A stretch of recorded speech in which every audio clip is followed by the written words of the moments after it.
Hello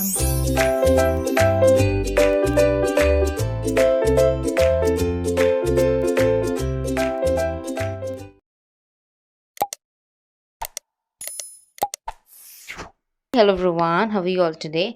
सो हमने अभी तक कर लिया था लाइक द स्ट्रैटेजिक एनालिसिस, और मैंने आपको लास्ट क्लास में ही बताया था कि आज नेक्स्ट टाइम जब हम मिलेंगे तो हम स्ट्रैटेजिक एनालिसिस करेंगे। This is the strategic analysis I was talking about. This is the thing which we are going to complete today. But before that, I wanted to show you certain question and answers.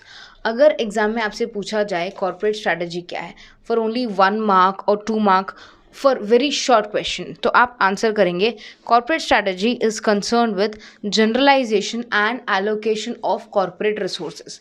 अगर आप यहाँ पे अच्छे से देख पा रहे हैं तो this is the question you need to answer for 2 marks. अगर बहुत छोटा क्वेश्चन आता है तो आप इस तरह आंसर कर सकते हैं। बट सपोज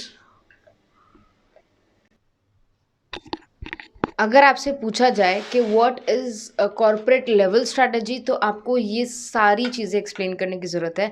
अगर वो एक लेंदी क्वेश्चन है, लेंदी क्वेश्चन मतलब उस क्वेश्चन में ये पूछा गया है कि आप स्ट्रैटेजी के लेवल्स को एक्सप्लेन कीजिए, और वो क्वेश्चन है 10 मार्क के लिए या 20 मार्क के लिए, देन आपको ये पूरा डायग्राम बनाने की ज़रूरत है, और उसके साथ साथ हर एक लेवल को डिफरेंस तरीके से एक्सप्लेन करने की ज़रूरत है।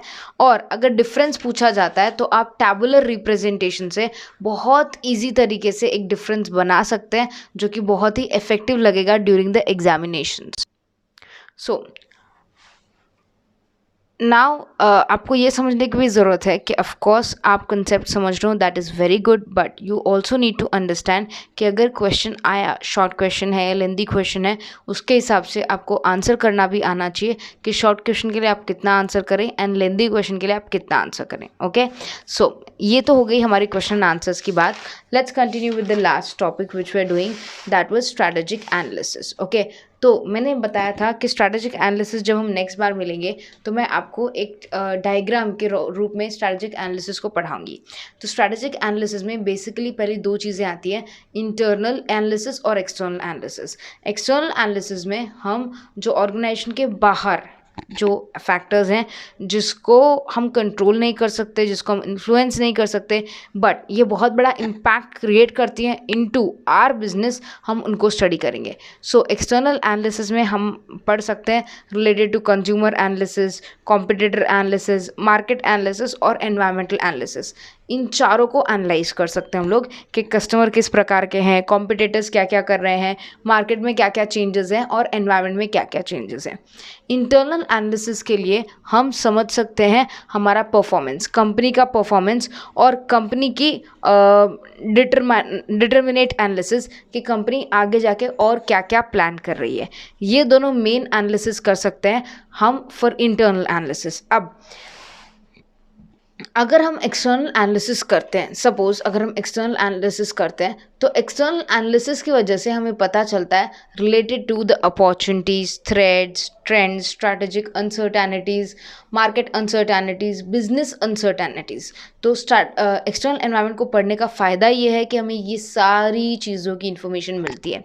वेयर एज जब हम इंटरनल एनालिसिस की बात करते हैं तो इंटरनल एनालिसिस की वजह से हमें पता चलता है हमारी स्ट्रैटेजिक स्ट्रेंथ, मतलब हमारी इंटरनल स्ट्रेंथ, हमारी वीकनेस, हमारी प्रॉब्लम्स, हमारी अनसर्टेनिटीज़ और हमारे कॉन्स्ट्रेंट्स जो हमारे ऑर्गेनाइजेशन को नुकसान में डाल सकते हैं। तो याद रखिएगा, एक्सटर्नल एनवायरनमेंट को समझने का अपना तरीका है और अपना फ़ायदा है, इंटरनल एनवायरनमेंट को भी समझने का अपना तरीका और अपना फ़ायदा है। और ये दोनों इन्फॉर्मेशन जब हमें मिल जाती है एक्सटर्नल एनवायरनमेंट से और इंटरनल एनवायरनमेंट से, तो हम एक स्ट्रैटेजी को आइडेंटिफाई करके उसको सेलेक्ट कर सकते हैं कि भाई ये रही हमारी फाइनल स्ट्रैटेजी। जब भी आप एक स्ट्रैटेजी को आइडेंटिफाई करोगे तो ये रहेंगे उसके main steps.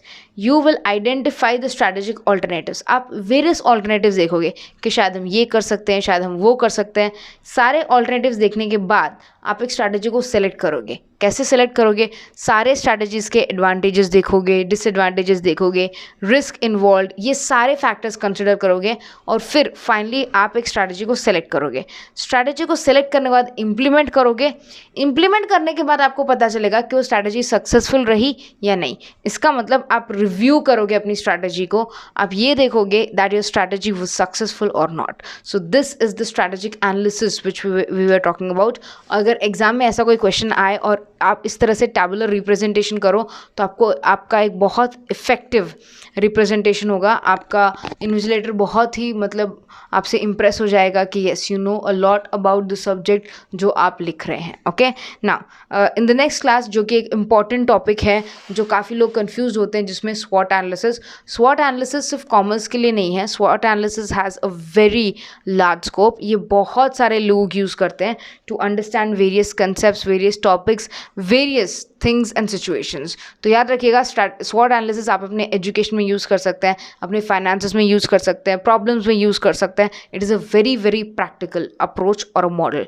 So that will do next time. Take good care of yourself, study hard. Bye everyone.